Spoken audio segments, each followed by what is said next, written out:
From JBS Studios in Greater New York, this is the JBS News Update with Teisha Bader. I'm Teisha Bader with the JBS News Update for Wednesday, June the 19th, 2019. U.S. Special Representative for International Negotiations Jason Greenblatt confirmed yesterday that there will be an Israeli presence at the Bahrain conference next week, but not of elected officials.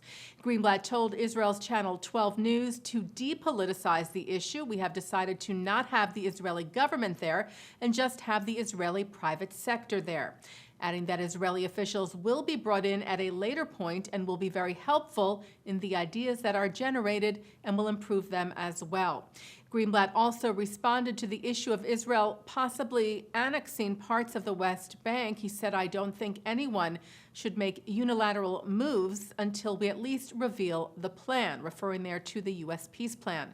He said, "I don't think that's helpful to anybody."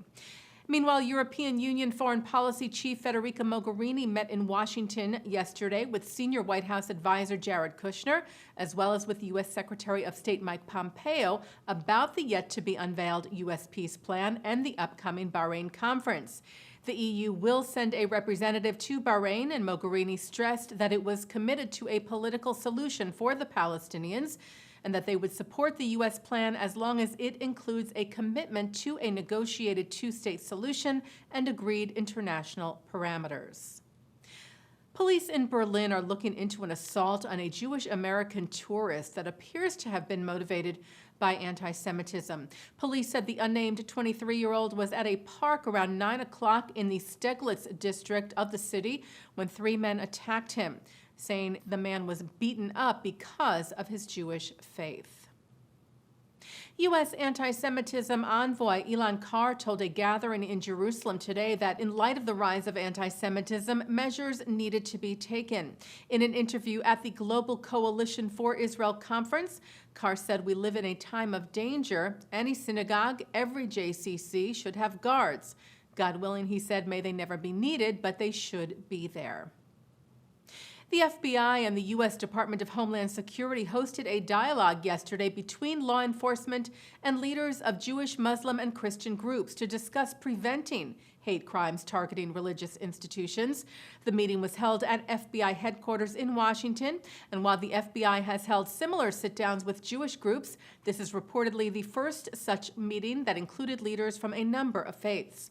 Taking part was the Secure Community Network, which is the National Homeland Security Initiative of the Jewish Federations of North America and the Conference of Presidents of Major American Jewish Organizations, also the Muslim Public Affairs Council and the Christian Emergency Network.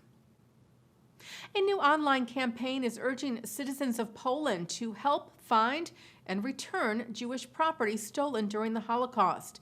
The Shem Olam organization and the Holocaust Institute for Education, Documentation, and Research released a Polish-language film on social media sharing the history of the Jews in Poland and telling the Polish people that if they have any items from the Holocaust period, the organization would help get them back to their rightful owners. A hotline has been set up for anonymous phone calls to report on Jewish property that is now in Polish hands. If you recall, Polish Prime Minister Mateusz Morawiecki said there will be no restitution to Jews from Poland because Poland, too, was a victim of the Nazis.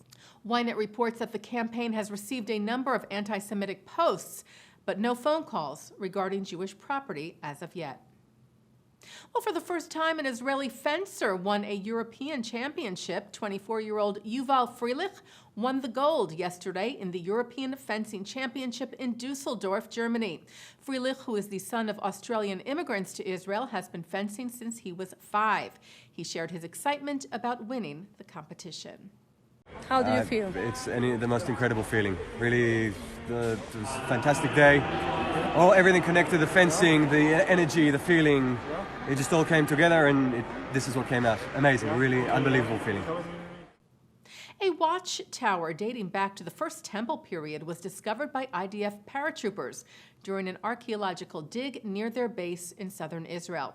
The tower dates back to the reign of King Hezekiah of Judah in the 8th century BCE. The dig was part of the Nature Defense Forces project, which partners Israeli soldiers with the Society for the Protection of Nature in Israel, the Israel Nature and Parks Authority, and the Israel Antiquities Authority. Director of the project, Guy Sally, said the IDF, a melting pot of Israel's diverse population, is a unique meeting place for people from all parts of the country, which through environmental activities creates between them a stronger awareness to the preservation of nature and the Israeli heritage. Taking a look now at our programming for tonight on JBS for Wednesday, June the 19th at 7 o'clock. It's from the Aleph Bet. At 7:35, Rabbinic Fellow at B'nai Jeshurun, Sarah Krinsky, talks about Jewish principles in relationship to the environment. At 8, former Israeli Consul General in New York, Ido Aharoni, talks about Israel's relationship to progressive American Jews with David Margolick. At 9, Mark Golub sits down with historian and psychiatrist Kenneth Levin, who suggests why some American Jews are anti-Israel as a means of feeling more comfortable and accepted in a non-Jewish society. Similar, he says, to the pattern described in his book, The Oslo Syndrome. At 10, former UK Chief Rabbi Lord Jonathan Sacks and author Tal Keenan discuss the Jewish future in America and Israel. And coming up right after this newscast, it's Thinking Out Loud with Micah Halpern. And that's the JBS News Update for Wednesday, June the 19th, 2019. I'm Teisha Bader.